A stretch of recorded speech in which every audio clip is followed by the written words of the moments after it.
The fluorescent lights in conference room 7B hummed with the particular frequency that made people's teeth ache after too long. Major Lyra Callahan had been sitting in those lights for 3 hours now, watching grainy surveillance footage loop on the screen in front of her. Frame after frame of young soldiers barely old enough to vote filing into barracks at Fort Westfield with shoulders that hunched just a little too much, eyes that darted just a little too quickly toward the shadows where their instructors waited. She'd seen that look before, in mirrors mostly, back when she was the one doing the hunching. "That's the 4th recruit hospitalized this month," said Director Vincent Carstairs, his voice carrying the particular weariness of a man who'd spent 40 years watching good people break under the weight of bad systems.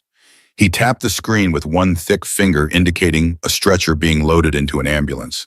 "Officially training injuries. Unofficially, we've got whispers of something worse, something organized." Lyra leaned forward, her eyes tracking the body language of the drill sergeants visible in the frame. One in particular caught her attention, broad-shouldered, maybe early 40s, standing with the rigid posture of someone who'd learned to hold himself together through sheer force of will. He was watching the ambulance with an expression that Lyra couldn't quite read. Anger, guilt, satisfaction. "Tell me about him," she said, pointing. Sergeant First Class Garrett Blackwood, 41 years old, decorated Gulf War veteran, Purple Heart Bronze Star, the whole Christmas tree. Wife died 3 years ago in a training accident at Fort Benning. He transferred to Fort Westfield 6 months later. Since then, injury rates in his training company have tripled. Lyra's jaw tightened. Training accident. That's what the report says. Carstairs pulled up another file, this one stamped with red classification markers that meant most people would never see it. But our friends at Counterintelligence have been picking up chatter. Fort Westfield's tactical training protocols, the specialized stuff they developed after 9/11, are showing up in Serbian military exercises. Romanian special forces are using suppression techniques that match Fort Westfield doctrine to the letter. "Someone's selling our secrets, Major, and they're using the training pipeline to do it." The room fell silent except for that damn fluorescent hum. Lyra studied the frozen image of Sergeant Blackwood, trying to read the story written in the lines around his eyes, the set of his shoulders, the way his hands were clenched at his sides, like he was holding on to something invisible and slipping away. "You think he's part of it?" "We don't know. Could be he's the seller. Could be he's the cover. Could be he's just a broken man in the wrong place at the wrong time." Carstairs closed the laptop with a decisive click. "That's why we need someone on the inside. Someone who can blend in, observe, document. Someone who can survive 10 weeks of hell without breaking character." Lyra already knew what he was going to ask. She'd known the moment they'd called her back from Cyprus, cutting short her vacation, the first real time off she'd taken in 4 years. The Defense Intelligence Agency didn't interrupt beach time unless the mission was critical and the operative was exactly right for the job. "How deep?" she asked. "All the way. You'll go through reception battalion as a standard recruit. Private Kira Walsh, age 22. High school diploma. No college, worked retail in Ohio before enlisting. Unremarkable in every possible way. You'll be issued an Omega Red sensor sewn into your belt lining. If you're ever in immediate danger, you tap it twice, and we come through the walls." Omega Red. Lyra let out a slow breath. She'd heard of the protocol, but never thought she'd be the one wearing it. Omega Red was reserved for assets so critical that their safety superseded normal chain of command, bypassed every bureaucratic layer, sent an alert straight to the Pentagon with the force of a fire alarm in an ammunition depot. That's a lot of faith in one person. You've earned it. 6 years with DIA, 4 successful deep cover operations. You've infiltrated drug cartels, militia compounds, defense contractors cooking their books. A training battalion should be straightforward by comparison. Should be. Lyra had been in this business long enough to know that should be was where operations went to die. "There's something else," Carstairs said, his voice dropping to that register that meant what came next was personal, not professional. "I knew Colonel Diane Ashford. I was the one who recommended her for command at Fort Carson. I was also the one who failed to act when she reported the abuse in her battalion. I told her to handle it through proper channels, to document everything, to be patient while the investigation ran its course. 2 months later, she put her service pistol in her mouth. Lyra had heard the story, of course. Everyone in DIA had. Colonel Ashford had become a cautionary tale, a ghost story told to remind field agents that sometimes the enemy wore the same uniform you did. This mission isn't just about catching spies, Major. It's about making sure no one else ends up like Diane Ashford. No one else has to choose between their conscience and their career. No one else has to die trying to do the right thing. Lyra stood, her decision already made. It had been made the moment she saw that recruit being loaded into the ambulance, the moment she recognized that particular breed of institutional rot that turned places meant to build warriors into factories that broke them instead. When do I ship out? Tomorrow. We've backdated your enlistment paperwork, created a digital footprint going back 2 years. As far as the Army's concerned, Kira Walsh is real, and she's exactly what she appears to be, a small-town girl looking for direction and a steady paycheck. Lyra nodded, already mentally shifting into character, already becoming someone else. It was easier than it should have been, that transformation. Easier than it had been the first time, or the 5th time, or the 20th time. There was a part of her that wondered late at night when the mask slipped and she was forced to confront herself in the mirror, how much of Lyra Callahan was left after so many years of being other people. But those were thoughts for another time. Right now she had a mission. Right now Kira Walsh needed to be born. Fort Westfield sprawled across 18,000 acres of Alabama clay and pine forest, baking under a sun that seemed personally offended by the existence of shade. The bus that delivered Lyra and 37 other recruits to Reception Battalion rolled to a stop in front of a processing center that looked like it had been built during the Eisenhower administration and maintained with all the enthusiasm of a DMV on the last Friday before a holiday weekend. They sat there for exactly 90 seconds before the doors hissed open and a voice like a chainsaw hitting granite filled the interior. You have 30 seconds to exit this vehicle and form up on the yellow footprints outside. If you are not on those footprints in 29 seconds, you will regret every choice that brought you to this moment. Move. Lyra moved. So did everyone else, a tide of nervous energy and poorly suppressed panic flooding out of the bus and onto those yellow footprints that had been painted and repainted so many times they were practically three-dimensional. She found her spot, snapped to a position that was close enough to attention to avoid drawing fire, but sloppy enough to match what an actual 22-year-old from Ohio might manage. The man who'd given the order stood watching them with the expression of someone evaluating livestock at auction and finding the offerings disappointing. He was tall, 6'2" maybe, with shoulders that strained against his uniform blouse and a jaw that looked like it had been carved from the same granite as his voice. His eyes were the color of steel left out in winter, rain gray and cold, and absolutely certain. This Lyra knew without being told was Sergeant First Class Garrett Blackwood. "My name is Drill Sergeant Blackwood," he said, his voice dropping from chainsaw to sledgehammer. "For the next 8 weeks, I am your mother, your father, your priest, and your worst nightmare. You will address me as Drill Sergeant. You will speak only when spoken to. You will do exactly what I say when I say it, how I say it, or you will discover depths of misery you did not know existed." He began to pace down the line, inspecting each recruit with the kind of attention usually reserved for defusing bombs. When he stopped in front of a kid who couldn't have been more than 18, still carrying baby fat in his cheeks, Blackwood leaned in close enough that the recruit's eyes started to water. "What's your name, Private?" "D. Dashiell Rourke, Drill Sergeant." "Dashiell." Blackwood rolled the name around in his mouth like he was tasting it for poison. "That's a fancy name. Your parents think they're fancy, Dashiell." "I don't know, Drill Sergeant."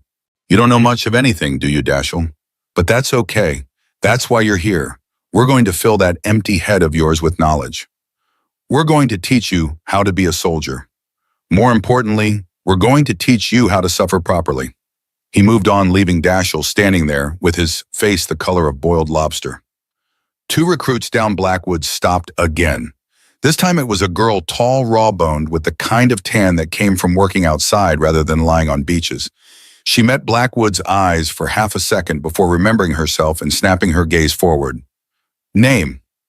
"Private Fallon Briggs, Drill Sergeant." "Where you from, Briggs?" "Montana, Drill Sergeant. My family runs a ranch outside Billings." A ranch. Something shifted in Blackwood's expression, so subtle that most people would have missed it. Lyra didn't miss it. It looked almost like approval.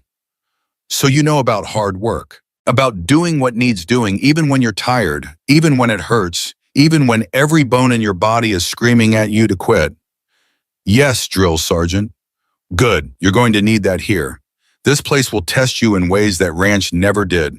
It will find every weakness, every soft spot, every place where you thought you were strong, but you were just lucky, and it will exploit those places until you either break or become something harder than you were before.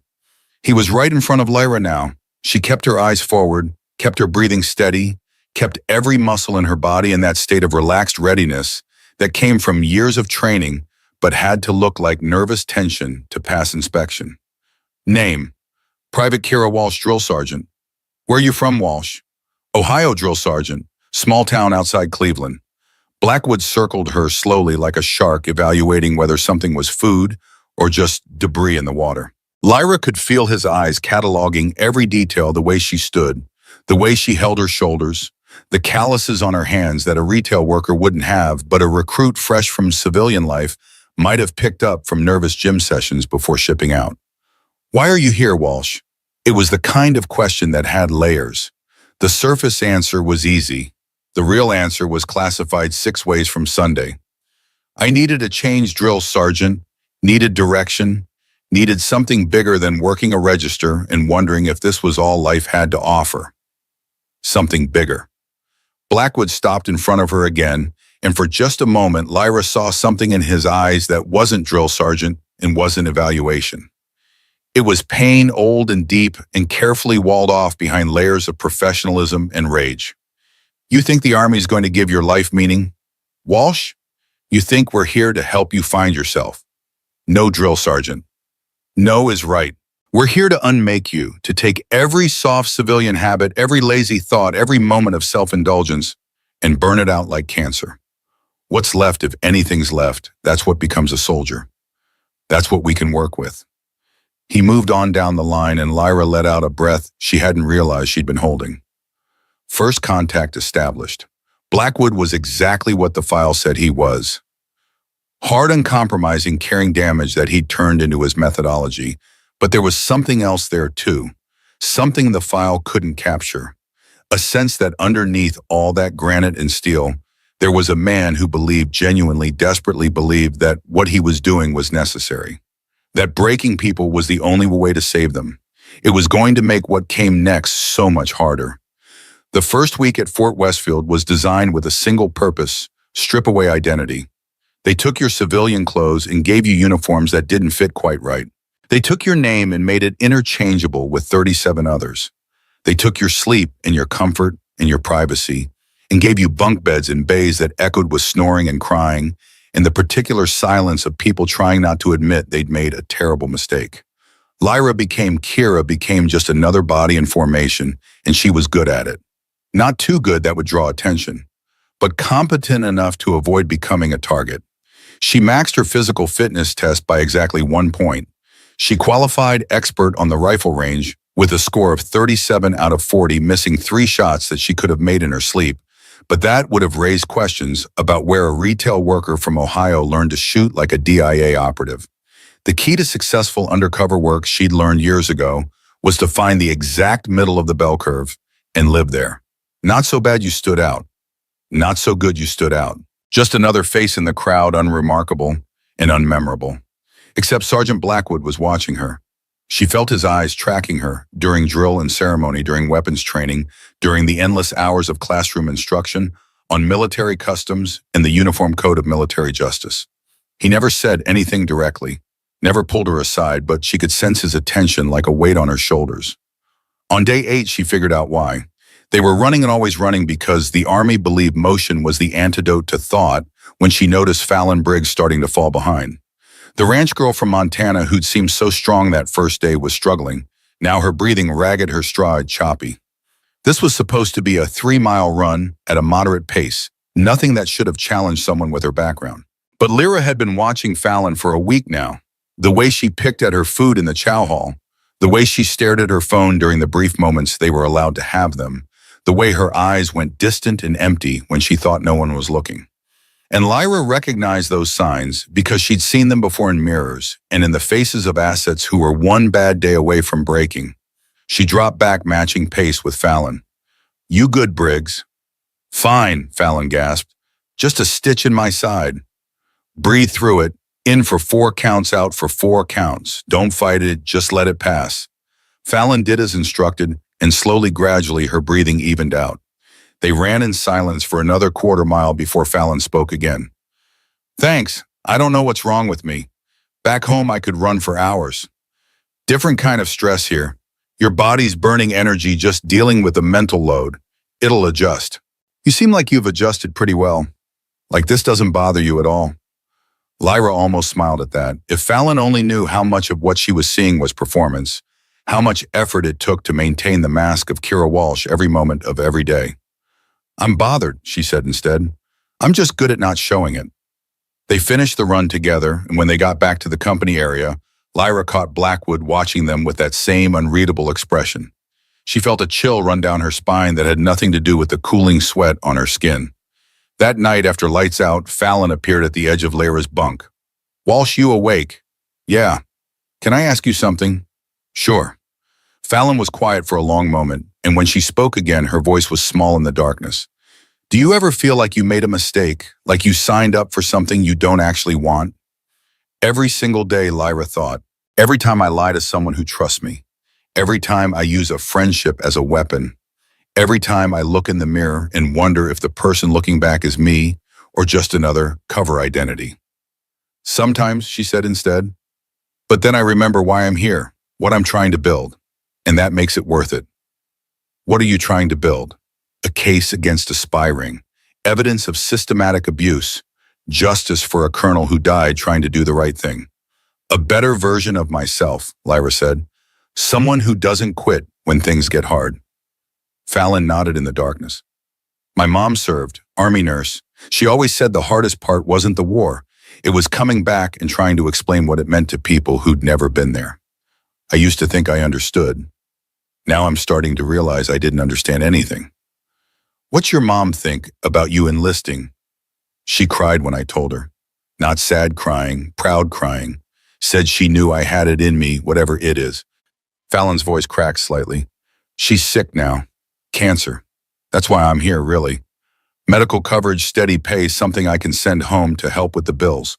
But some days I wonder if I'm making it worse for her. If worrying about me is using up energy she needs for fighting. Lyra felt something twist in her chest. Something that felt dangerously close to genuine emotion, breaking through the professional detachment she was supposed to maintain. This was the problem with deep cover work. You couldn't build believable relationships without actually building relationships. And relationships, real ones, came with obligations that didn't appear in any mission briefing. I'm sure she's proud of you, Lyra said. Whatever else happens here, hold on to that. Thanks, Walsh. You're good people.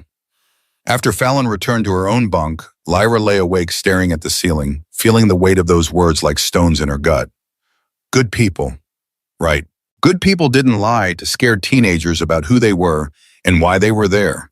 Good people didn't use someone's dying mother as material for building a cover identity's emotional authenticity. But good people also didn't stop spy rings from selling classified information to hostile foreign powers. Didn't stop abusive instructors from breaking recruits who just wanted to serve their country. Didn't make sure that Colonel Diane Ashford's death meant something. The mission was what mattered. The mission was always what mattered. Everything else was just the cost of doing business. She told herself that again at 2 a.m. when sleep still wouldn't come. She almost believed it. Week 3 brought weapons training, which meant long hours on the range under a sun that felt like it was trying to melt them into the clay. Lyra was careful with her performance here, missing shots and patterns that looked like a competent shooter having a decent day rather than an expert operator deliberately throwing rounds. Blackwood walked the line behind them, correcting stances, adjusting grips, offering advice that ranged from genuinely helpful to deliberately cryptic. When he reached Lyra's position, he stood there for a long moment, watching her sight picture her breathing the way she controlled the trigger press. Walsh. Yes, drill sergeant. Where'd you learn to shoot? Her heart rate didn't spike. Her hands didn't tremble. She'd been asked variations of this question dozens of times in dozens of different cover identities, and she had the answer ready before he finished speaking. My uncle took me hunting a few times when I was a kid drill sergeant. Deer mostly. He said I had a good eye. A good eye. Blackwood crouched beside her, studying her target downrange. 37 out of 40 grouped in a pattern that suggested someone who knew the fundamentals but lacked polish. Perfect for her cover. That's not just a good eye, Walsh. That's training. Real training. The kind that takes time and practice and discipline. I practiced a lot before I shipped out drill sergeant. Wanted to be ready. He didn't sound convinced, but he moved on to the next recruit, leaving Lyra to finish her qualification in peace. That evening, during the brief window when they were allowed personal time, Lyra saw Fallon struggling with her rifle in the barracks bay. The weapon was disassembled on her bunk parts, spread out in a configuration that suggested Fallon had taken it apart successfully but was now confronting the reality that reassembly was a different skill entirely. "Need a hand?" Lyra asked. Fallon looked up, frustration written across her face. "I can't get the bolt carrier group back in. Every time I think I've got it, something catches and I have to start over." Lyra sat down beside her, taking the upper receiver and examining the chamber. The problem was obvious. Fallon was trying to force the bolt in at the wrong angle, but fixing it required a delicate touch that would demonstrate more weapons familiarity than Kira Walsh should have. She made a show of struggling with it for a moment, then figured it out, through trial and error, sliding the bolt home with a satisfying click. "There, you just have to angle it like this. See, let the cam pin guide it into place instead of forcing it." "God, thank you. I've been fighting with this thing for 20 minutes. Fallon started reassembling the rest of the weapon with renewed confidence. "You're good at this stuff. Teaching, I mean. Making complicated things make sense. Just trying to help."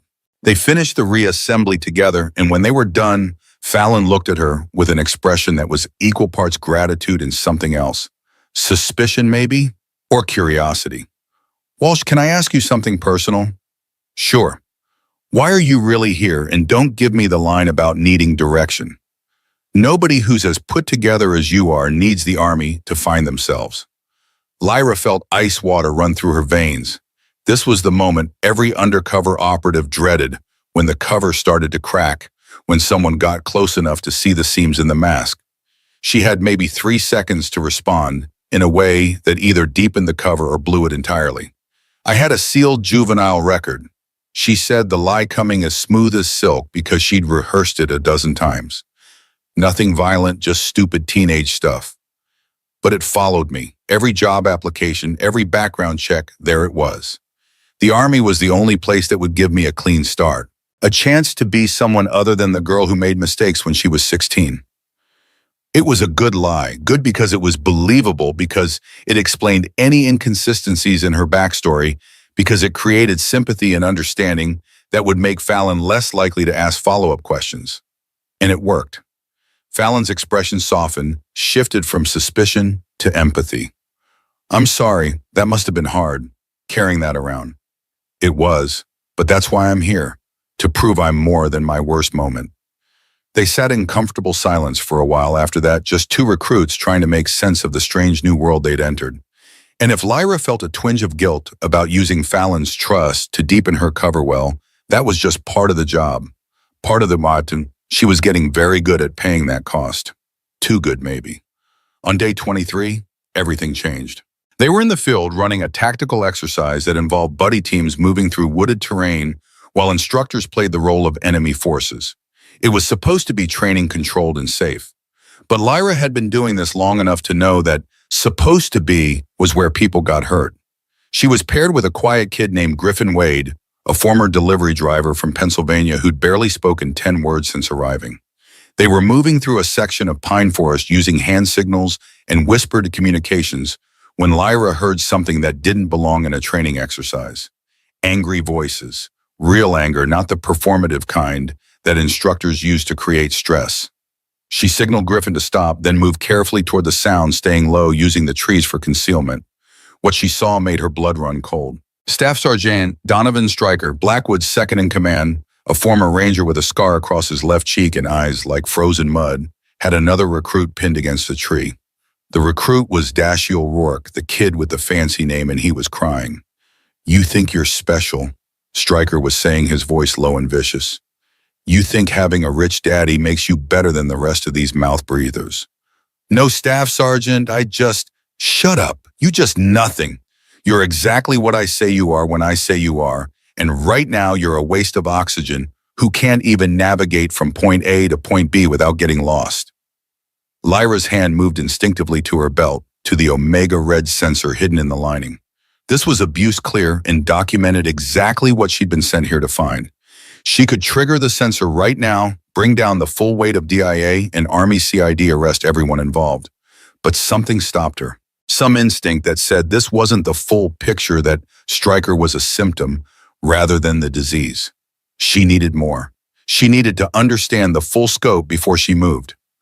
So she watched, and she documented, and she hated herself for it. When Stryker finally released Dashiell and stalked off into the woods, Lyra waited a full minute before approaching. The kid was still leaning against the tree, wiping his face with shaking hands. "Rourke, you okay?" He jumped at her voice, then tried to compose himself. "Fine.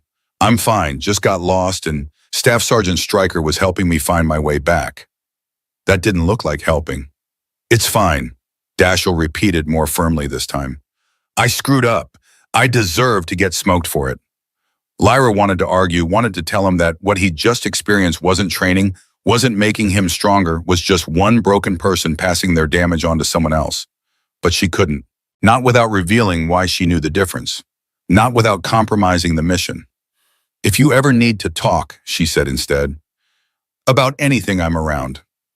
Dashiell nodded but didn't meet her eyes. He gathered his gear and headed back toward the rally point, leaving Lyra alone in the woods, with the knowledge that she'd just witnessed abuse and done nothing about it. For the mission, for the greater good, for all those reasons that sounded so convincing in briefing rooms and felt so hollow in the field. That night, she filed a report through her encrypted phone during the brief window when she could access it without being observed. Detailed what she'd seen, requested guidance on whether to continue the operation or terminate and arrest Stryker immediately. The response came back within an hour: continue. We need the full network. One instructor isn't enough. Lyra read the message 3 times, then deleted it as protocol required. She lay in her bunk, listening to Fallon's quiet breathing from the next rack over, listening to Dashiell crying so softly he thought no one could hear, and she wondered, not for the first time, what the acceptable cost of justice really was. She fell asleep without finding an answer. Week 5 brought hand-to-hand combat training, which was where Lyra knew she'd have to be most careful.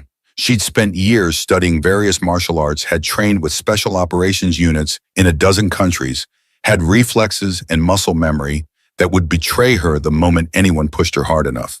So she made mistakes, deliberate, calculated mistakes that looked like a civilian learning combat techniques for the first time. She left openings. She telegraphed her movements. She let herself get thrown and swept and submitted by recruits who had half her actual skill. It was harder than doing it right would have been. Blackwood supervised the training personally, walking through the pairs, correcting techniques, occasionally demonstrating on recruits himself. When he reached Lyra's pair, she was working with Fallon today. He watched them spar for a long moment. "Walsh, step back. Briggs, take a knee." Lyra's pulse quickened, but she kept her expression neutral. "Yes, drill sergeant. I'm going to demonstrate proper defensive posture. Walsh, attack me. Full speed. Do not hold back." This was a test. She knew it with the certainty of someone who'd been tested 1,000 times before. Blackwood had been watching her, noticing things, and now he wanted to see what she was really capable of. She had maybe 2 seconds to decide how to play this. Go too soft and confirm his suspicions that she was hiding something. Go too hard and reveal training that Kira Walsh shouldn't have. Find the middle ground, the place where a motivated recruit with some natural talent might land. She attacked, throwing a combination that was technically correct, but lacked the polish of real training. Blackwood deflected it easily, catching her wrist and twisting her into a control hold that was just shy of painful. "See that?" he said to the watching recruits. "Walsh committed to a technique before reading my counter. That's how you get hurt. That's how you get dead. Combat isn't about having moves. It's about having intent and adapting when intent meets reality." He released her, and she stumbled back, playing up the disorientation more than she felt it. But as she straightened, their eyes met for just a fraction of a second, and in that moment, Lyra saw a recognition. He knew. Not who she was, not specifically, but he knew she was hiding something. knew she was performing rather than simply being, and that made him infinitely more dangerous. That night, Lyra was summoned to the company commander's office. This wasn't unusual. Recruits were called in periodically for administrative checks, progress reports, the general bureaucratic machinery that kept a training battalion functioning. But the timing right after Blackwood's demonstration sent warning signals through every instinct she'd developed over 6 years of covert operations. The company commander was Captain Helena Draven, a woman in her early 40s with iron-gray eyes and a smile that never quite reached them. She'd been polite during in-processing, professional, but distant, exactly what you'd expect from an officer dealing with a steady stream of interchangeable recruits. But the woman sitting behind the desk now was different, sharper, more focused. "Private Walsh, have a seat."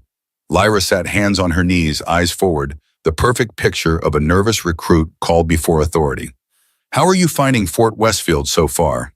"Challenging, ma'am, but that's what I expected." Sergeant Blackwood tells me you're an interesting case. Competent, but not exceptional. Helpful, but not a brown-noser. Exactly average in almost every measurable way." "I'm just trying to do my job, ma'am." "Of course you are." Draven leaned back in her chair, studying Lyra with an expression that felt like fingers probing for weakness. "The thing is, Private Walsh, in my experience, people who are exactly average in every way are usually one of two things: legitimately unremarkable or very, very good at pretending to be." Lyra maintained perfect stillness. Years of training, keeping her body language neutral. She'd been interrogated by cartel enforcers, militia leaders, corporate security teams, and none of them had broken her cover. One army captain, no matter how observant, wasn't going to either. "I'm not sure I understand, ma'am." "Don't you? Let me be more direct. We run background checks on all our recruits. Standard procedure. And your background checks out perfectly. Too perfectly. Every reference, every employment record, every detail lines up exactly as it should, which is either because you are who you say you are, or because someone with considerable resources went to considerable trouble to make sure you appear that way." The room felt very small suddenly, very quiet. Lyra could hear her own pulse in her ears, could feel the omega red sensor against her hip, could calculate in real time how quickly she could trigger it and how long it would take for response teams to arrive. "I'm just a recruit, ma'am. I don't understand why my background would be interesting." Draven smiled, and this time it was genuine, predatory. "Of course you don't. I'm probably being paranoid. Comes with the territory when you've been in the Army as long as I have. You start seeing conspiracies everywhere." She pulled a file from her desk drawer, flipped it open. "Still, I think we'll keep a closer eye on you, Private Walsh, just to be safe." Dismissed. Lyra stood, saluted, left the office with measured steps that didn't betray the adrenaline singing through her system. She made it back to the barracks, made it to her bunk, made it through evening formation and lights out before she allowed herself to fully process what had just happened. Captain Draven was part of it, not just aware of the spy ring part of it. And she suspected Lyra wasn't who she claimed to be. The mission had just become exponentially more dangerous. She needed to report, this needed to contact her handler, needed to recalibrate the entire operation. But it was after lights out, and accessing her encrypted phone would require sneaking to a location with signal and privacy, and every extra movement now carried risk. So she waited. And while she waited, she watched the shadows in the barracks and thought about Captain Draven's smile, about Sergeant Blackwood's knowing eyes, about Staff Sergeant Stryker's cruelty to Dash O'Rourke. She thought about Colonel Diane Ashford, who tried to stop something like this and died for it. And she thought about Fallon Briggs sleeping peacefully 3 racks over, unaware that the girl she'd befriended was a lie wrapped in a uniform. Week 5 gave way to Week 6, and the pressure continued to build. Week 7 began with a land navigation exercise that should have been routine. 40 recruits dispersed across 12 square miles of Alabama pine forest, each with a compass and a map and a series of checkpoints to find before sunset. It was meant to teach self-reliance, spatial awareness, the ability to function alone when the comfortable structure of formation and orders fell away. Lyra finished her course in 4 hours, deliberately taking wrong turns that added an extra 90 minutes to what should have been a 2-hour movement. She documented her false starts, her corrections, the moments of manufactured confusion that would read as authentic struggle to anyone reviewing her performance. When she returned to the rally point, Sergeant Blackwood was waiting with a clipboard and an expression that suggested he was keeping score on something that had nothing to do with navigation. Time Walsh, 4 hours, 12 minutes, drill sergeant. Acceptable. Not impressive, but acceptable. He made a notation on his clipboard. You took the long route around checkpoint 3. Any particular reason? Because the direct route would have put me at the finish line 2 hours early and raised questions I can't answer, Lyra thought. Because I need to be forgettable, and 4 hours, 12 minutes is exactly forgettable. Got turned around at the creek crossing, drill sergeant. Had to backtrack and reorient. Blackwood studied her with those cold gray eyes, and Lyra had the distinct impression he was cataloging every micro-expression, every slight shift in her posture, building a profile that he'd compare against some internal database of acceptable versus suspicious behavior. Briggs isn't back yet.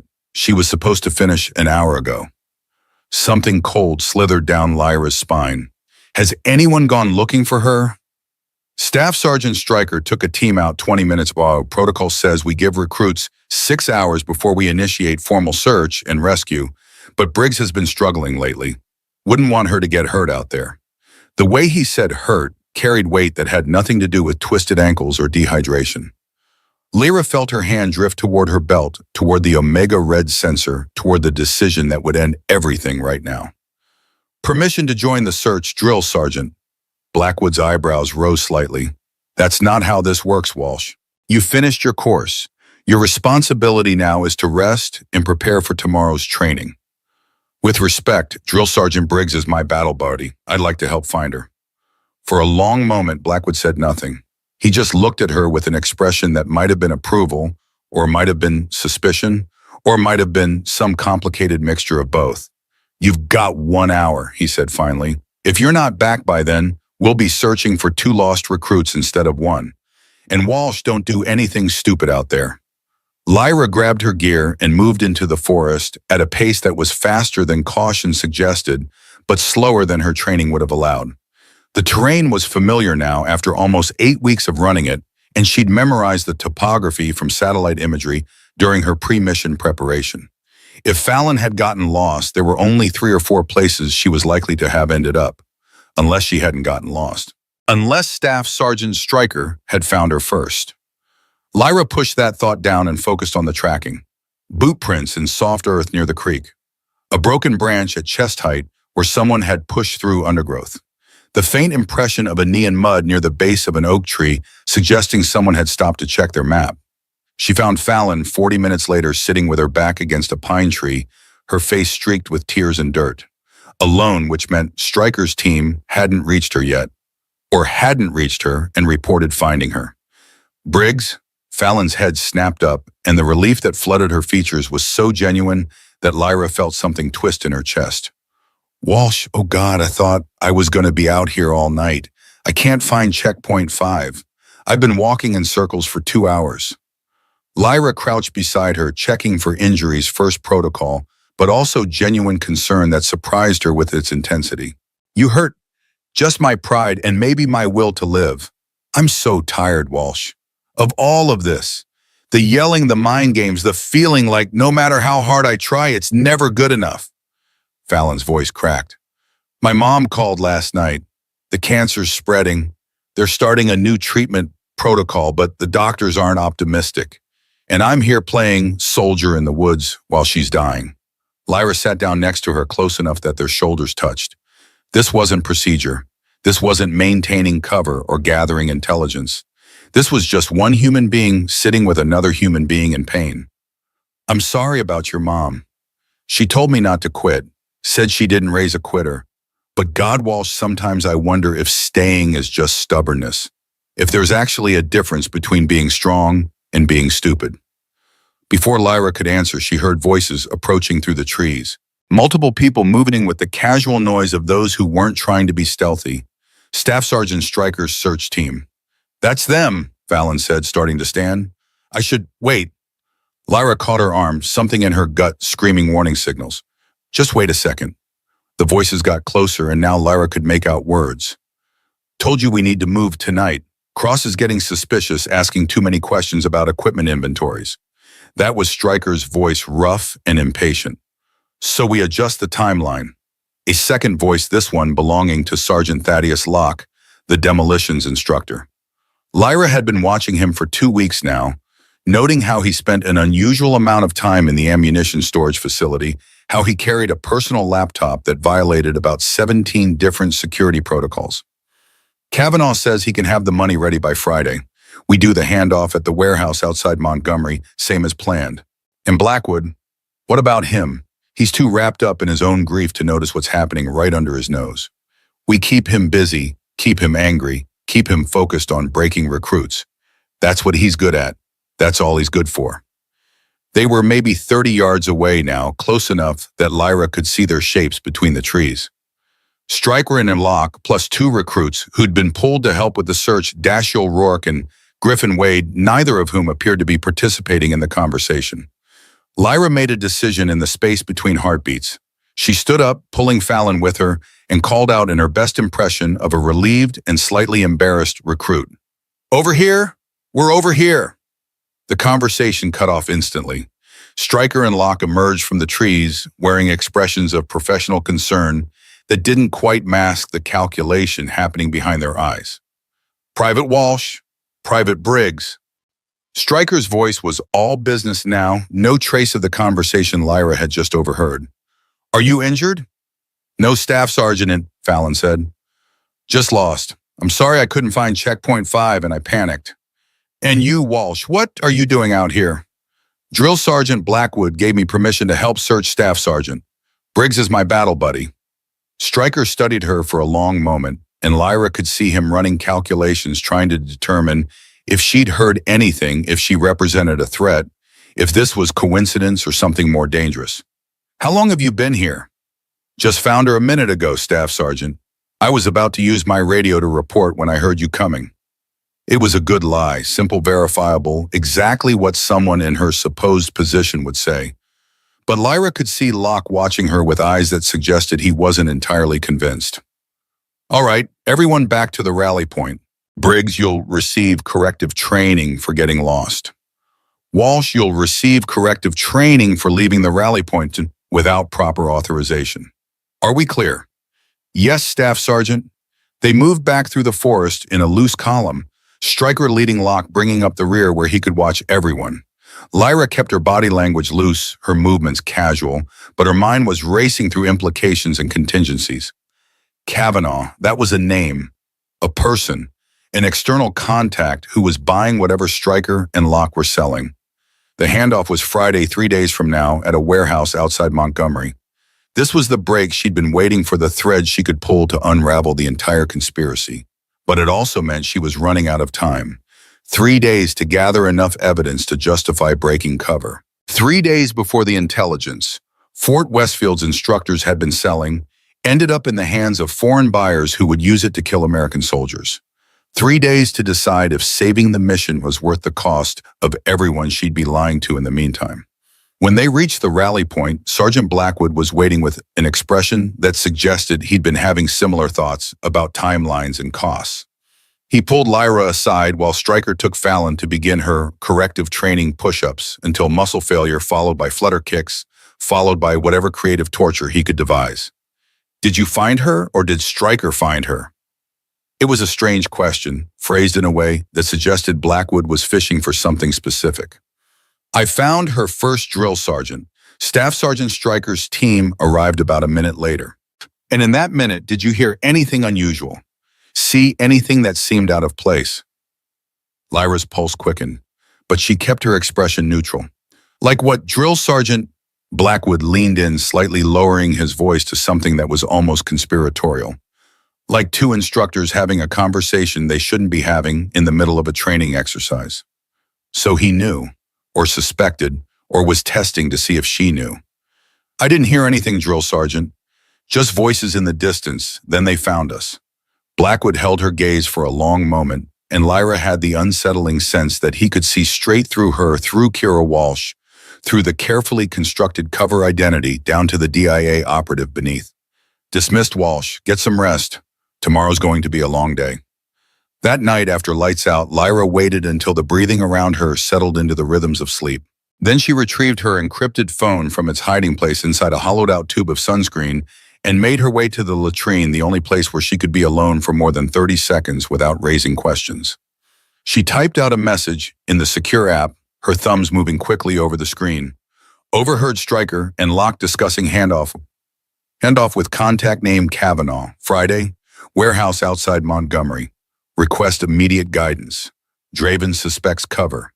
Blackwood possibly aware of conspiracy but unclear if involved or investigating. Situation deteriorating. Advise. The message encrypted and sent with a barely audible chirp. Lyra deleted it from her device, cleared the cache, and was about to return to the barracks when she heard the bathroom door open.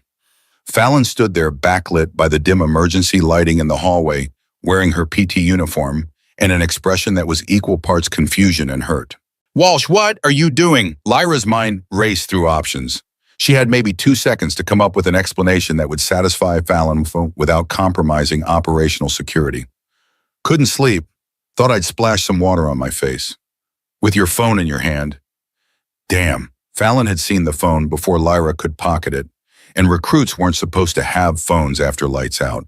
It was a minor infraction worth maybe some extra PT, but combined with everything else, the too perfect mediocrity, the unexplained competencies, the way Lyra always seemed to know slightly more than she should, it was another crack in the facade. "I was checking on my dad." Lyra said the lie coming smooth as water. "He's been sick. I know we're not supposed to have phones after lights out, but I was worried." Fallon's expression softened slightly, but there was still something cautious in her eyes, something that suggested she was starting to add up all the small inconsistencies she'd been noticing. "Your dad, right, the sick dad you mentioned that first week." She took a step closer. "Walsh, can I ask you something? And I want you to be honest with me." "Of course." "Who are you, T? Really? Because I've been watching you for 7 weeks now, and there's something about you that doesn't add up. The way you helped me with my rifle, that wasn't someone who learned from an uncle's hunting trips. The way you move during combatives, that's not natural talent. The way you always seem to know what's coming next, like you've done this before. So I'm asking, who are you?" Lyra felt the moment crystallize around her, felt all the choices she'd made over the past 7 weeks converge into this single point where she had to decide hold the cover or break it. Trust Fallon or maintain operational security? Be Kira Walsh or be Lyra Callahan? She chose the mission. She always chose the mission. "I told you about my juvenile record, about making mistakes when I was younger. The truth is those mistakes involve some people who taught me things, how to fight, how to shoot, how to survive in situations most people never have to think about. I'm not proud of that part of my life, but it happened, and those skills stuck with me even after I got out." It was a masterful lie, plausible, consistent with her existing cover story designed to explain away the competencies while creating sympathy and understanding. And it worked. She could see Fallon's suspicion waver, shift, transform into something closer to compassion. "God, Walsh, I'm sorry. I didn't mean to pry into painful stuff." "It's okay. I get why you'd be curious, but that part of my life is over. I'm here to build something better. To be someone better." Fallon nodded and the tension in the bathroom eased slightly. But as they walked back to the barracks together, Lyra couldn't shake the feeling that she'd just made everything worse. That the lies she'd told to preserve the mission had actually brought her closer to exposure. Because Fallon Briggs was smart and kind, and the kind of person who paid attention when things didn't make sense. The kind of person who would keep watching, keep adding up inconsistencies, keep pushing until she found the truth. Which meant Lyra was running out of time in more ways than one. The next morning brought the announcement that set everything in motion. "Listen up," Sergeant Blackwood's voice cut across the morning formation like a blade. "Friday we'll be conducting a combat readiness drill. This is an evaluation of everything you've learned over the past 7 weeks. Hand-to-hand combat tactical movement, stress inoculation. You will be paired with instructors who will test you at full intensity. This is not playtime. This is not practice. This is as close to real combat as we can get without live rounds. Some of you will pass. Some of you will fail. Some of you will discover that you don't actually have what it takes to be soldiers." Lyra felt ice water flood her veins. Friday, the the same day as the handoff Stryker and Locke had discussed. That couldn't be coincidence. The drill will take place on Training Ground 4, Blackwood continued. We'll be running recruits through in pairs starting at 0600. Expect to be there all day. Expect to be pushed harder than you've ever been pushed before. Dismissed. As the formation broke up, Lyra caught Stryker watching her with an expression that was almost satisfied, like he'd been waiting for this, like he knew exactly what was going to happen on Friday and was looking forward to it. She needed to report this, needed to update her handlers about the timeline converging. But accessing her phone again so soon after last night was risky, especially with Fallon watching her more carefully now. So she waited. And while she waited, she noticed other things. Captain Draven spending unusual amounts of time in conversation with Stryker and Locke, their body language suggesting coordination rather than simple command relationships. Equipment being moved out of storage facilities during off hours logged as training materials, but handled with a care that suggested they were worth more than standard issue gear. Blackwood becoming increasingly distant, spending long hours in his office with the door closed, emerging with an expression that suggested he was wrestling with decisions that had no good answers. And Fallon sweet and trusting, Fallon starting to pull away from Lyra, just slightly spending more time with other recruits, laughing less during their conversations, watching Lyra with eyes that held questions she wasn't quite ready to ask. Wednesday night, Lyra finally managed to send another encrypted message during a trip to the latrine at 0300, combat readiness drill scheduled Friday same day as handoff. Believe Draven planning to use drill as cover for something, possibly elimination of witnesses. Request immediate extraction, authorization, or standby orders for Omega Red activation. The response came back within 10 minutes. Negative on extraction. Continue mission. QRF on standby. Activate Omega Red only if immediate threat to life. We need evidence of full network before we move. Kavanaugh is connected to larger operation. Your mission is critical to national security. Stay sharp. Lyra read the message 3 times before deleting it. Stay sharp. As if she wasn't already sharp enough to cut herself on her own awareness. As if she couldn't feel the walls closing in from every direction. She returned to her bunk and lay awake watching the darkness, calculating odds and contingencies, preparing for the moment when everything would either come together or fall apart. Thursday was a blur of final preparations. Equipment checks, briefings on the rules of engagement for the combat drill medical screenings to make sure everyone was healthy enough to withstand the stress. Lyra moved through it all on autopilot, her conscious mind focused on the mission, while her subconscious cataloged every detail that might matter when the shooting started. Because there would be shooting. Maybe not literal gunfire, but some form of violence that would justify activating the Omega Red sensor. She could feel it coming like weather, that particular electricity in the air that preceded storms. That evening, during the brief personal time before lights out, Fallon approached Lyra's bunk with an expression that suggested she'd been working up courage for this conversation all day. Walsh, I need to tell you something. Okay. I've been thinking about what you said, about your past, about the mistakes you made, and I want you to know that I don't judge you for it. We all have things we're not proud of. We all have reasons we're here that are more complicated than the recruiting posters suggest. I appreciate that, Briggs. But I also need you to know that if something happens tomorrow, if things get intense during the combat drill, I've got your back. Whatever you're carrying, whatever you're afraid of, you don't have to carry it alone. Okay, Lyra felt something crack in her chest, some carefully maintained wall that separated the operative from the human being. Because Fallon meant it. She was offering genuine friendship, genuine support, genuine trust. And Lyra was going to repay that trust by using her as an unwitting asset in an intelligence operation. Thank you, Lyra managed. That means a lot. They sat in silence for a moment, 2 young women on the eve of something neither of them fully understood, both carrying secrets that would reshape everything if spoken aloud. Walsh, can I ask you one more thing?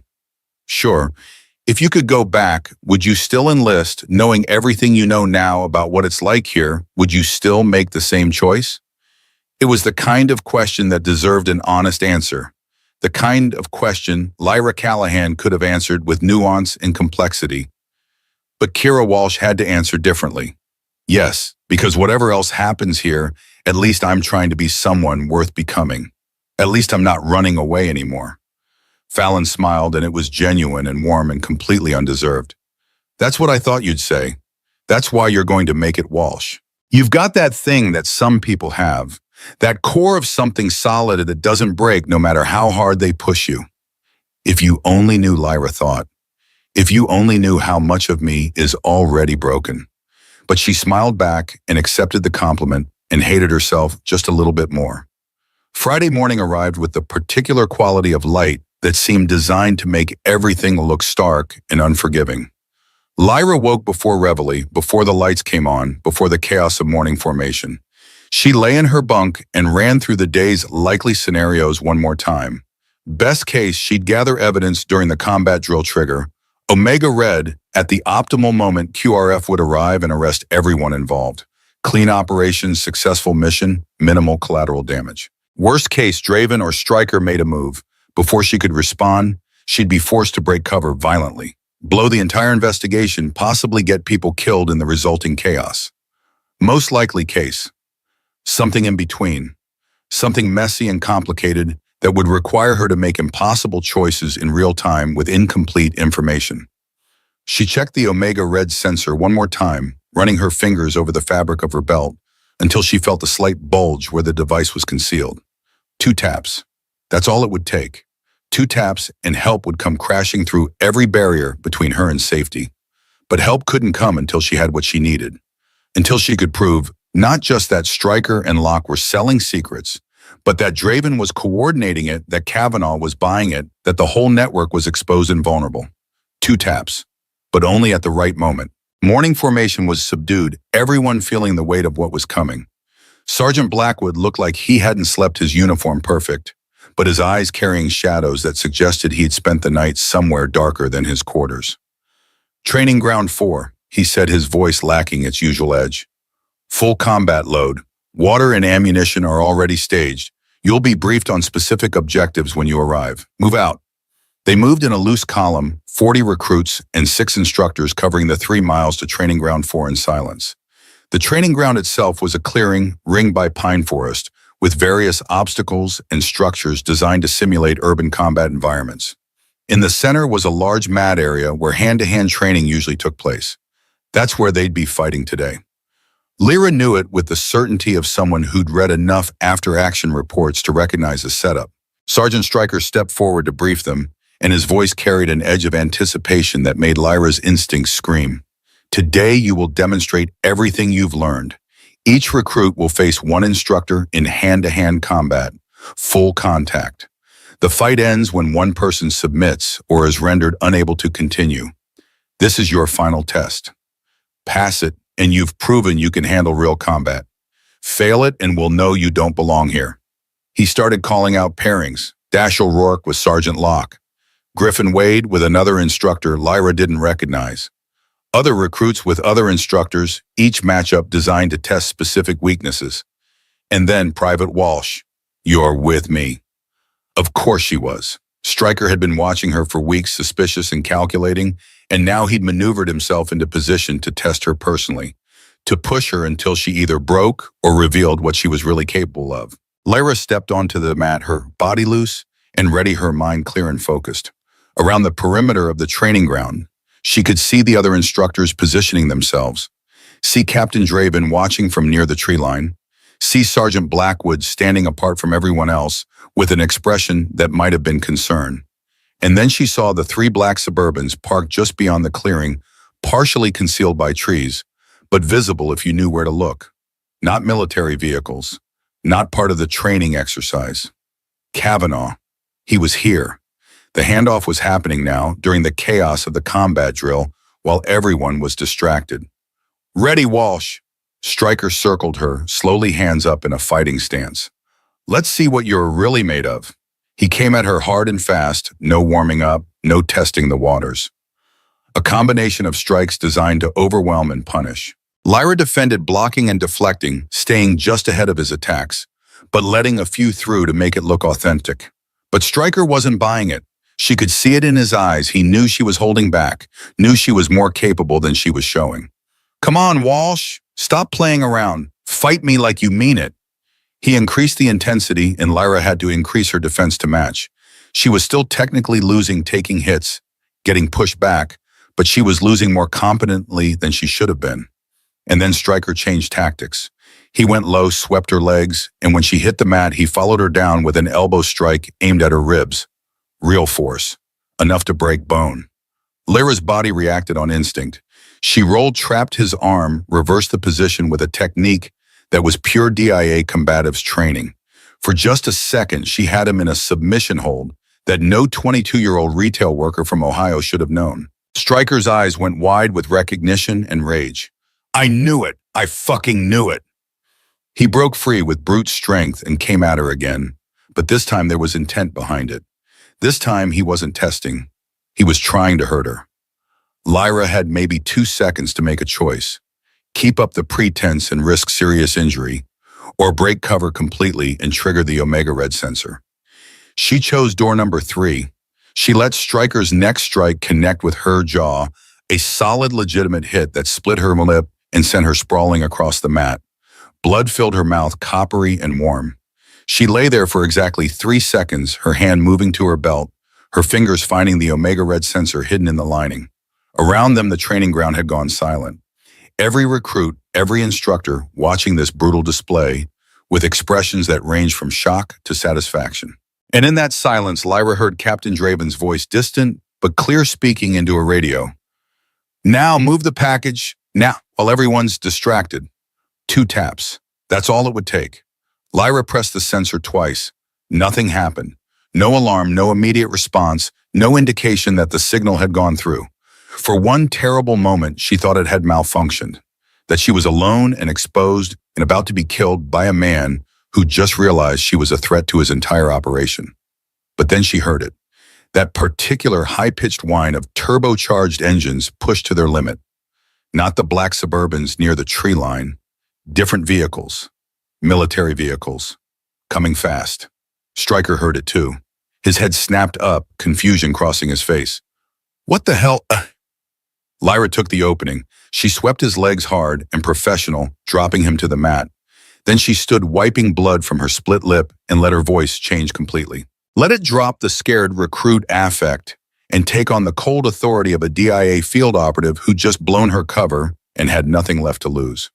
Staff Sergeant Donovan Stryker, Sergeant Thaddeus Locke, Captain Helena Draven, you are under arrest for conspiracy to commit espionage theft of classified materials in violation of the Uniform Code of Military Justice. Stay where you are and do not attempt to flee. The silence that followed was absolute, and then all hell broke loose. 3 things happened simultaneously in the heartbeat after Lyra's declaration. First, Staff Sergeant Stryker lunged at her from his position on the mat, his face twisted with rage and calculation, realizing that eliminating her immediately was his only play.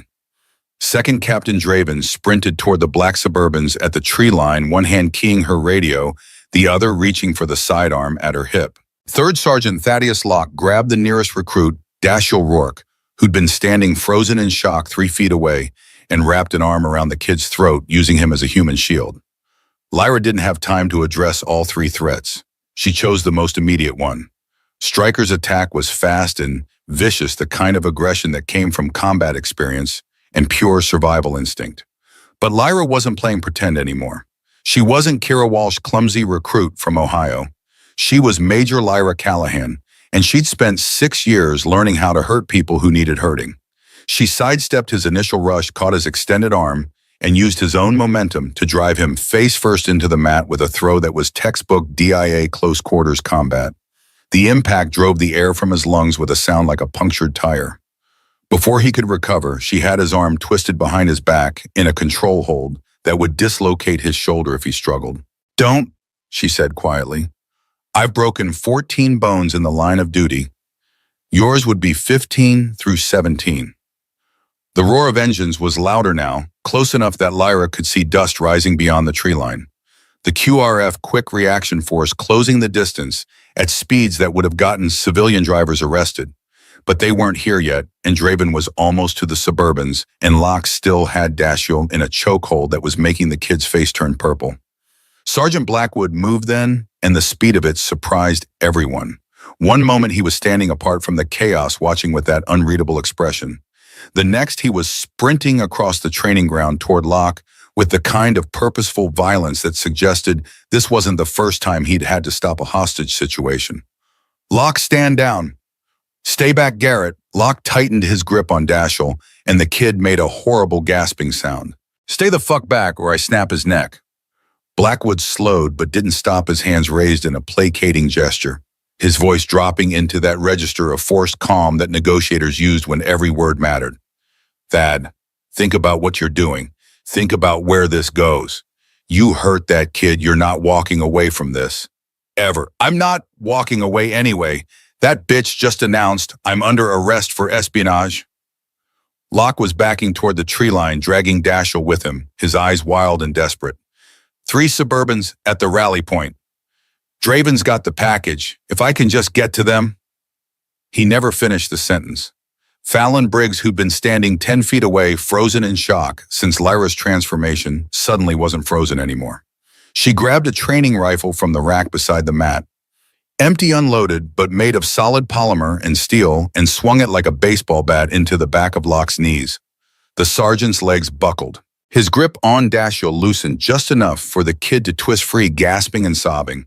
And Blackwood was there in an instant, driving Locke to the ground with a tackle that would have made a linebacker proud, pinning him with one knee on his spine and both hands controlling his arms. Anybody got zip ties?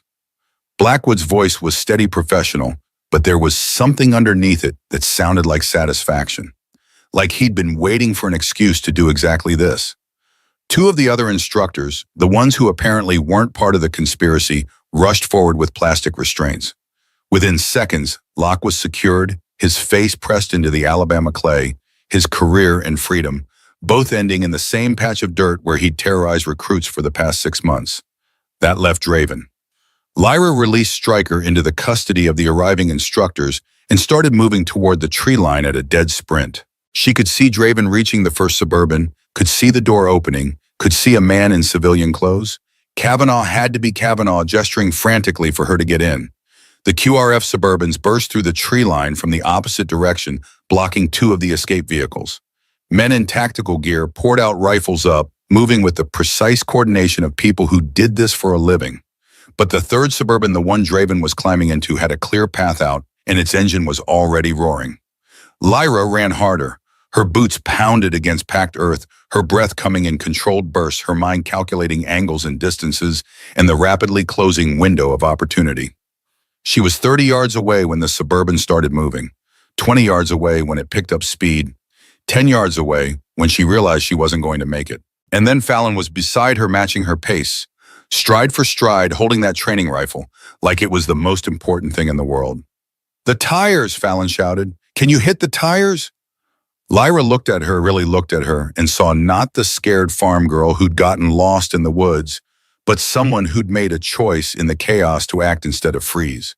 Someone who'd saved Dashiell's life and was now trying to save the mission. "Give me the rifle." Fallon tossed it without hesitation. Lyra caught it, pivoted, and in one smooth motion, hurled it like a spear toward the accelerating Suburban.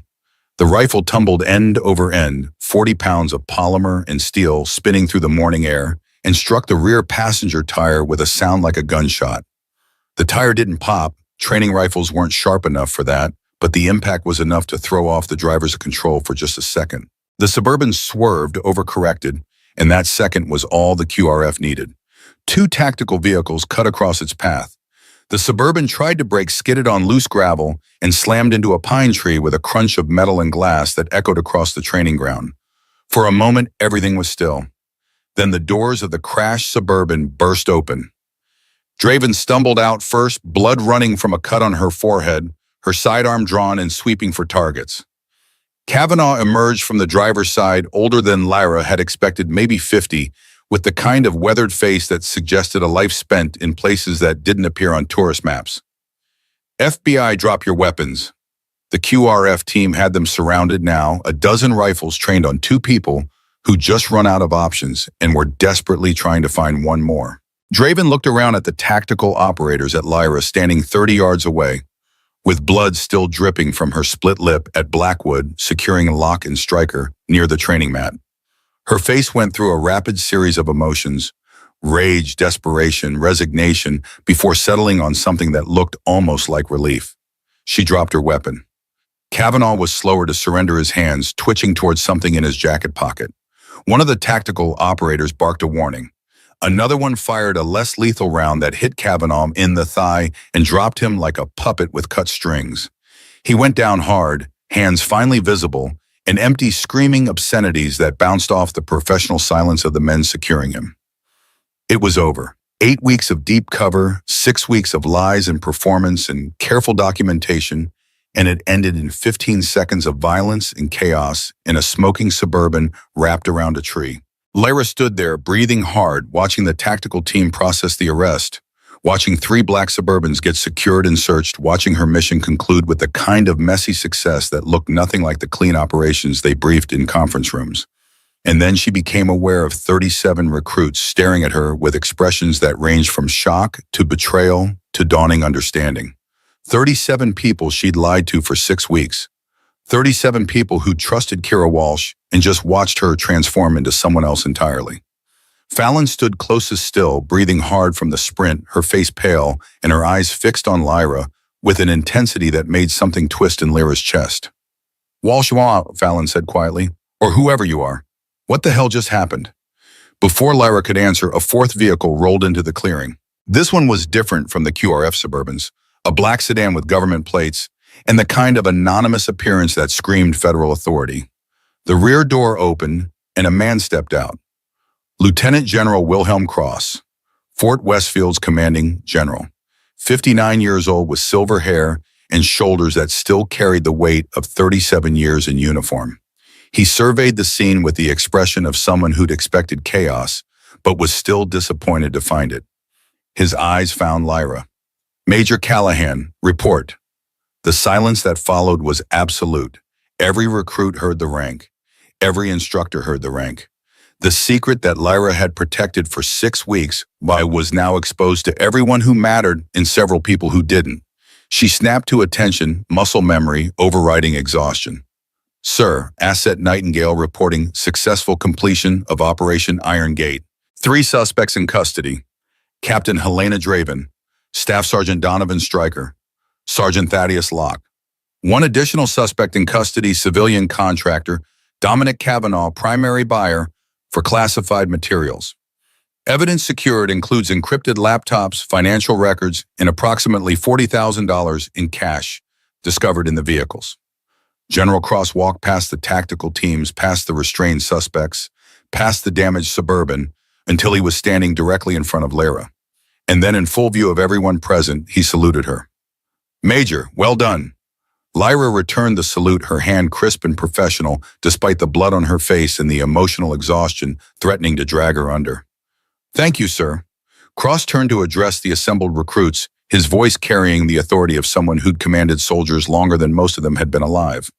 "What you witnessed here today is classified. You will not discuss it with anyone outside this training ground.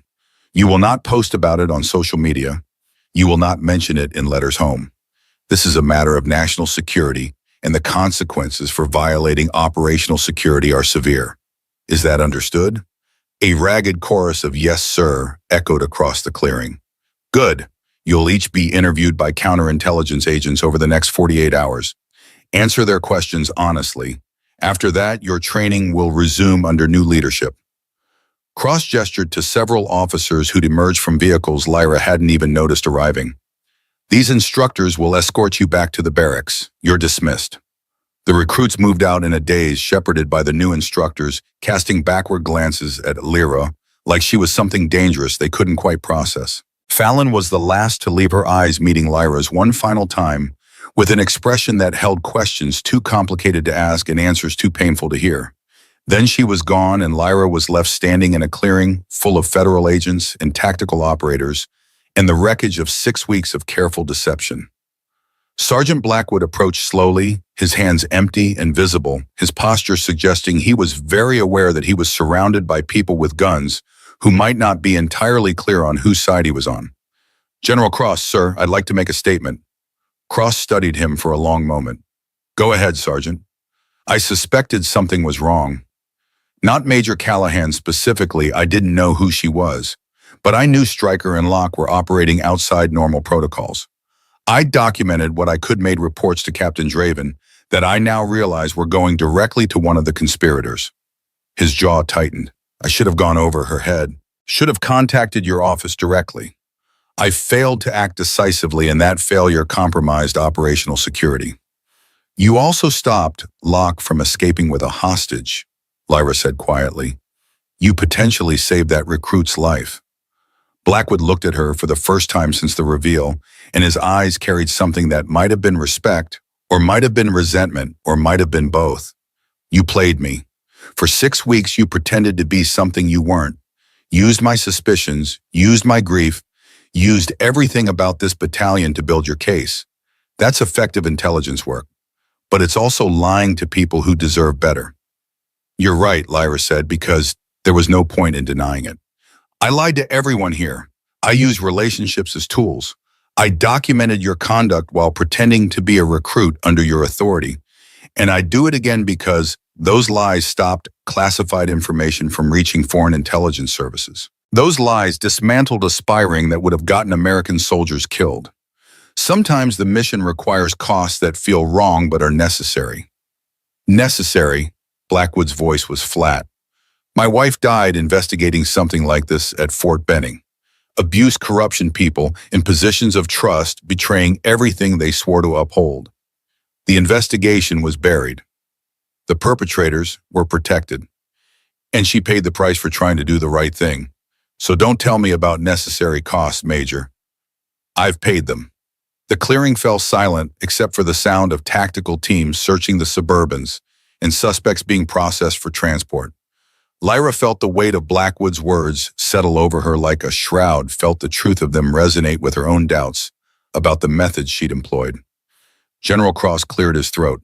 Sergeant Blackwood, you're being placed on administrative leave pending investigation of your conduct during this operation. That's standard procedure and not a judgment of guilt. Major Callahan's reports indicate you were not part of the conspiracy, but we need to verify that through formal channels. Do you understand, Fem? Yes, sir. You'll also be required to undergo psychological evaluation. The loss of your wife, the stress of this assignment, your conduct toward the recruits, all of it needs to be examined by professionals. This isn't punishment, it's care. The Army failed you after Lieutenant Blackwood died. We're not going to fail you again. Blackwood's shoulders sagged slightly, some tension releasing that he'd been carrying for longer than just this morning. Thank you, sir. He walked away, escorted by 2 military police officers who treated him with respect rather than suspicion. Lyra watched him go and felt a complicated tangle of emotions she didn't have names for. He'd been harsh sometimes, cruel, definitely damaged. But he'd also been a victim of a system that broke him and then gave him power over others without bothering to check if he was capable of wielding it responsibly. Major Callahan, General Cross's voice brought her back to the present. Walk with me.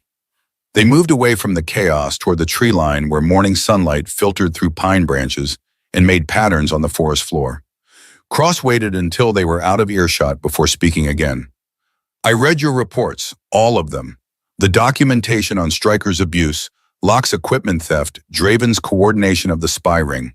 The financial analysis showing over $200,000 in classified materials sold over 18 months.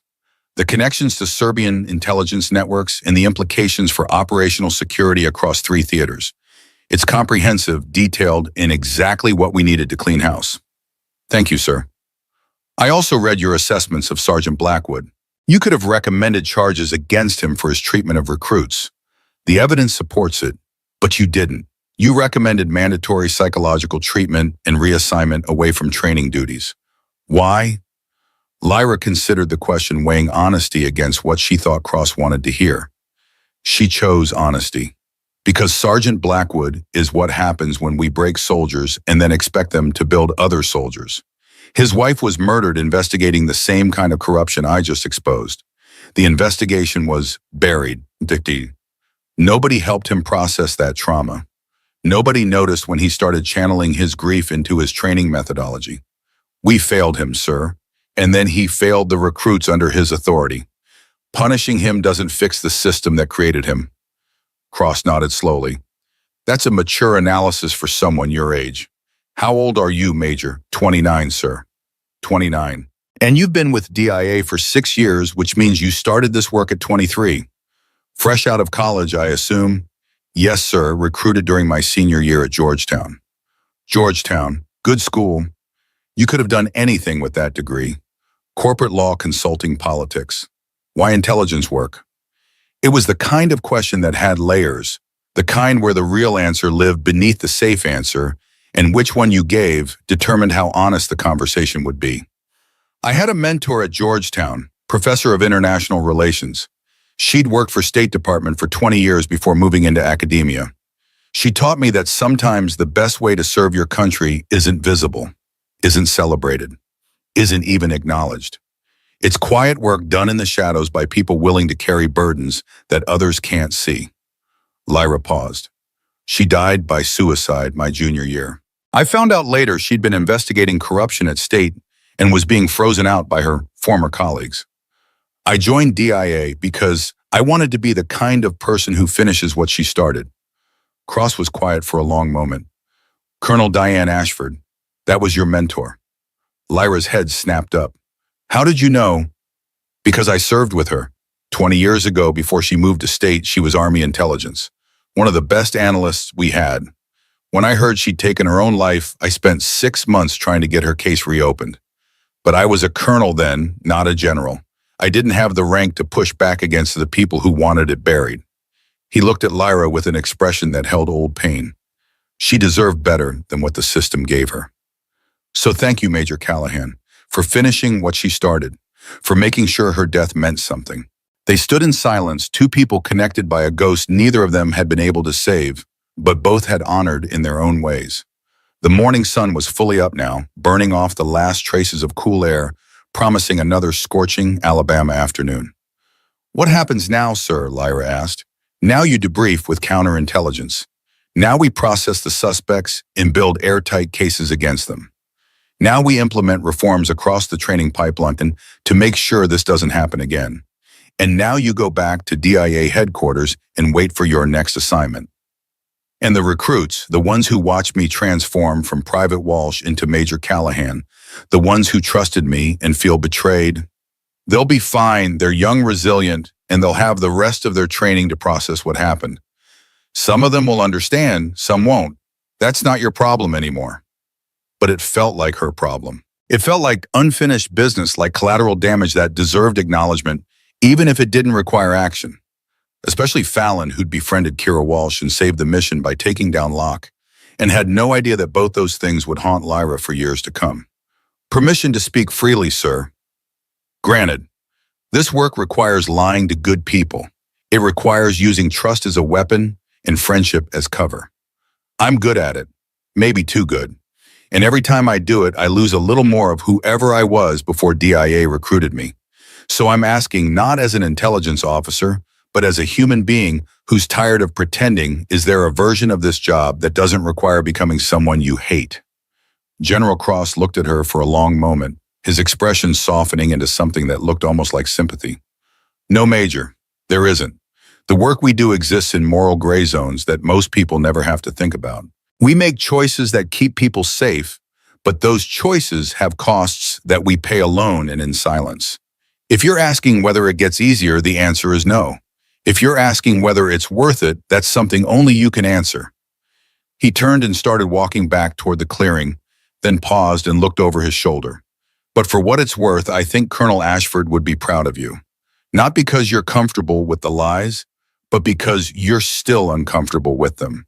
The day you stop questioning the host is the day you should quit. Lyra stood alone in the trees for a while after Cross left, letting the morning wash over her, letting the adrenaline drain away and leave behind the exhaustion and the guilt and the complicated satisfaction of a mission accomplished at prices she'd be calculating for months. Then she walked back to the clearing and started the long process of becoming Major Lyra Callahan again, of shedding Kira Walsh like a costume that no longer fit, of preparing to lie to the next group of people who would trust her, because that was the job, and she was good at it, even if it was killing her slowly. The next 48 hours were a blur of debriefings, statements, and legal proceedings. Lyra sat through 17 separate interviews with counterintelligence agents, FBI investigators, and Army CID officers, recounting every detail of the 6-week operation multiple times for multiple audiences with multiple agendas. The evidence was overwhelming. The encrypted laptops seized from the Suburbans contained detailed financial records, showing payments from Kavanaugh totaling over $300,000 more than initial estimates. The materials being sold included not just training manuals, but detailed information on force protection, measures, counter-IED tactics, and small unit leadership strategies that enemies could use to target American troops. Captain Draven had been the architect of the entire operation, recruiting Stryker and Locke over an 18-month period by exploiting their resentment over perceived career injustices. Stryker had been passed over for promotion to Master Sergeant twice. Locke had failed Special Forces selection and blamed the system rather than his own shortcomings. Draven had turned that bitterness into conspiracy, promising them financial security in exchange for betraying everything they'd sworn to defend.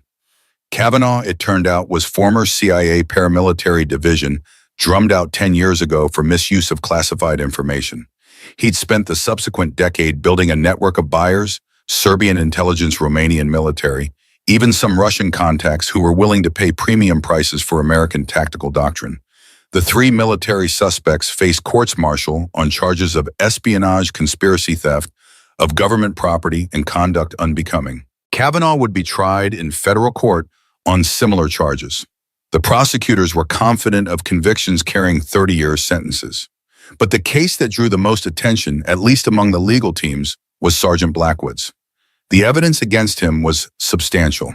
17 documented incidents of unauthorized physical corrections, 12 instances of psychological abuse that crossed the line from tough training into harassment. Conduct that, taken as a whole, painted a picture of an instructor who'd let his personal trauma poison his professional judgment. But there was also evidence in his favor. The documentation he'd compiled on Stryker and Locke, showing he'd suspected something was wrong, even if he hadn't known the full scope. The testimony from several recruits that, while harsh, he'd never crossed into the kind of personal cruelty that Stryker regularly employed. The psychological evaluation that revealed untreated PTSD, major depressive disorder, and complicated grief that had never been addressed after his wife's death.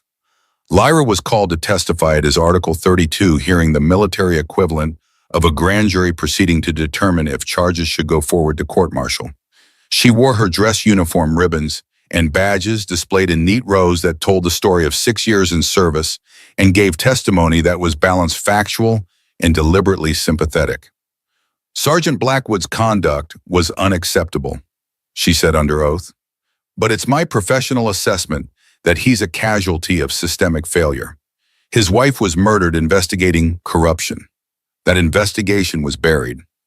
He was given no support, no treatment, no help processing the trauma.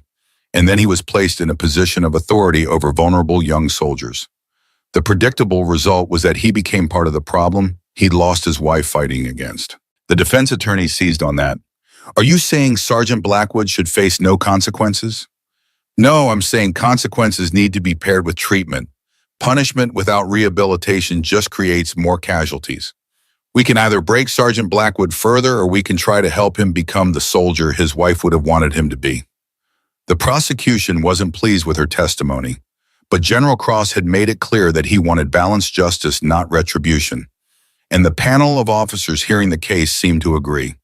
The verdict came down 3 weeks later, guilty of conduct unbecoming and unauthorized physical corrections, not guilty of the more serious charges that would have ended his career with a dishonorable discharge. Sentence reduction in rank to staff sergeant, forfeiture of half pay for 6 months, mandatory psychiatric treatment for 1 year, permanent removal from training duties, and assignment to a non-leadership role where his experience could be utilized without putting vulnerable soldiers at risk. It was merciful by military justice standards. It was also a recognition that sometimes the right answer wasn't maximum punishment, but maximum healing. Lyra received word of the verdict while packing her personal effects from the temporary quarters she'd been assigned at Fort Westfield. She sat on the edge of the bunk, different from the one Kira Walsh had slept in, but somehow feeling the same, and allowed herself a moment of complicated emotion. Justice had been served. The spy ring was dismantled. Reforms were being implemented. Blackwood would get treatment. The mission was a success by every measurable standard. So why did she feel hollow? A knock on the door interrupted her thoughts. She opened it to find Fallon Briggs standing there in a fresh uniform, her posture uncertain, her eyes carrying the same complicated questions they'd held 6 weeks ago. "Private Briggs, what can I do for you?" "I'm not sure, ma'am. I wanted to talk before you left, if that's okay." Lyra stepped back, gesturing her inside. They sat across from each other, the small room feeling even smaller with the weight of unspoken things pressing down. "I'm angry at you," Fallon said finally, "for lying, for using our friendship, for making me trust someone who didn't actually exist. That's all real, and I'm not going to pretend it isn't." "I understand. But I'm also grateful because you stopped Locke, because you exposed corruption that would have kept poisoning this place, because you gave enough of a damn to spend 6 weeks living in hell when you could have just written a report from a distance." Fallon's voice caught slightly. "My mom died last week. The cancer. I got emergency leave, flew home, held her hand while she passed. And the whole time I kept thinking about what you said about your mentor, about finishing what she started. I think my mom would have liked you. The real you. Not Kira Walsh, but Major Callahan." Lyra felt something crack in her chest, some careful wall that had been holding back 6 weeks of suppressed emotion. "I'm sorry about your mom. I should have said that first. And I'm sorry that I lied to you. That friendship was real for me, even if the name wasn't." "Was it, though, or was that part of the operation, too?" It was a fair question, the kind that deserved an honest answer, even if honesty came with costs. "Both," Lyra said. "I used your trust to build my cover. But I also genuinely cared about you. Those things coexist in this work, and they probably shouldn't, but they do. You deserve better than what I gave you. Better than lies wrapped in friendship. I'm sorry." Fallon nodded slowly. "I'm thinking about applying to DIA after I finish basic training and AIT. They've already approached me about it. Said I showed good instincts during the crisis, that I'd be a strong candidate for intelligence work." "Don't do it." The words came out sharper than Lyra intended. Fallon's eyebrows rose. "Why not?" "Because this work will take everything good about you and turn it into tools. Your kindness becomes a manipulation tactic. Your honesty becomes selective truth-telling. Your relationships become intelligence assets.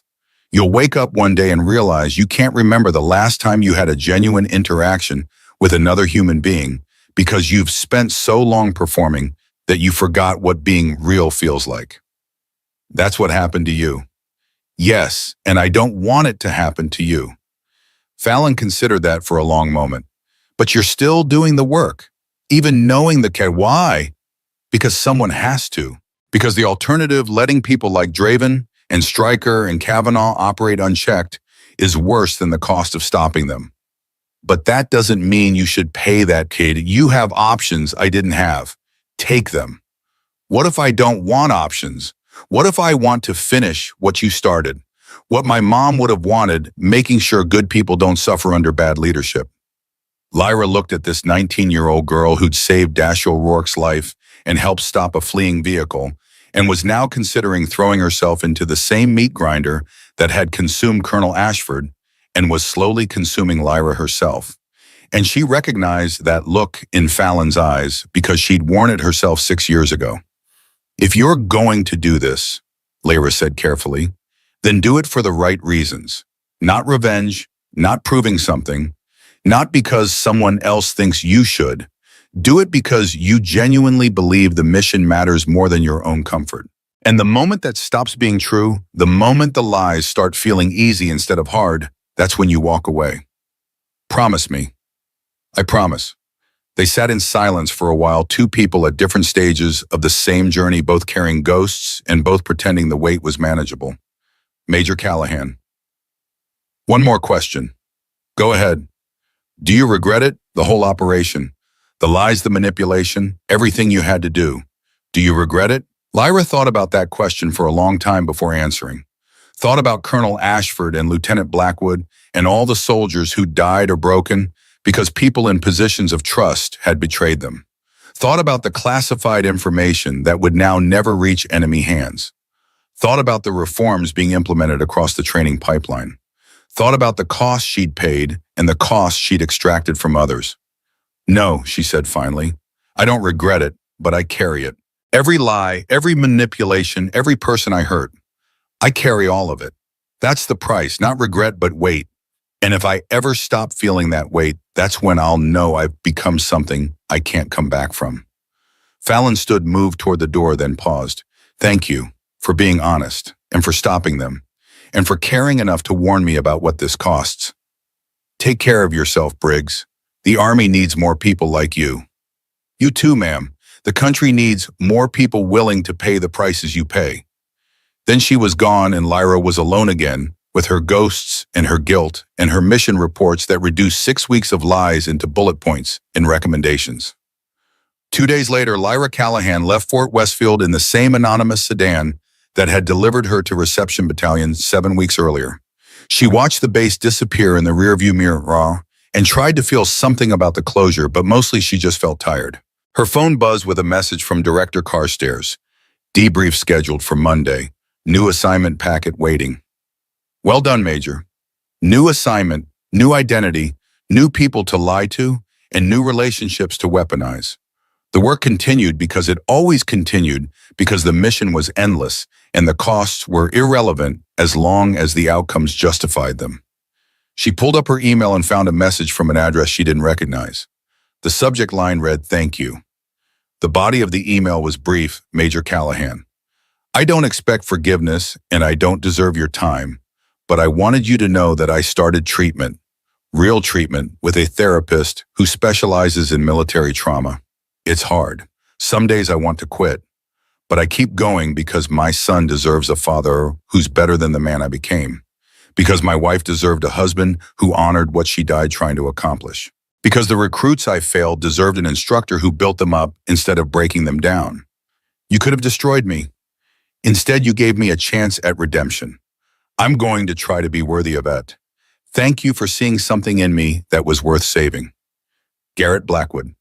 Lyra read the message 3 times, then closed her phone and leaned back against the seat. The Alabama countryside rolled past miles of pine forest and red clay and small towns that existed far from the classified operations and moral compromises that filled her life. She thought about Blackwood trying to become someone his wife would recognize, about Fallon deciding whether to follow the same path Lyra had chosen, about Colonel Ashford and Lieutenant Blackwood and all the people who'd paid prices that should never have been demanded. She thought about the mission, successful and complete, and the weight of it that she'd carry forever. And she thought about the next assignment waiting on her desk, the next cover identity she'd have to build, the next group of people she'd have to lie to in service of something that mattered. The sedan carried her toward DIA headquarters, toward debriefings and commendations, and the quiet satisfaction of professionals who did necessary work in the shadows, toward whatever came next in a career built on deception and sacrifice. Lyra Callahan closed her eyes and let the road carry her forward. The mission was complete. The costs were paid. The work continued. It always continued. 3 years later, on a cold morning in Virginia, Captain Fallon Briggs graduated from the DIA's Covert Operations Training Course. She stood in a room with 19 other newly minted intelligence officers receiving her assignment packet and her first cover identity, preparing to lie to people who would trust her. In the back of the room, Lieutenant Colonel Lyra Callahan watched with an expression that held pride and regret in equal measure.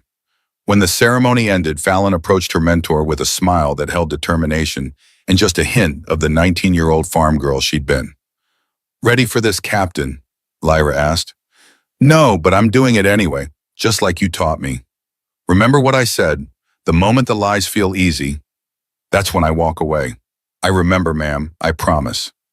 They stood together, 2 women at different points on the same journey, both carrying ghosts and both pretending the weight was manageable. The next generation preparing to pay the prices the mission demanded, making the same choices, accepting the same costs. Because someone had to do the work. Someone had to carry the weight. Someone had to lie to good people in service of keeping them safe. And sometimes, if you were lucky, you found people who understood the cost and chose to pay it anyway. Not because it was easy, but because it mattered.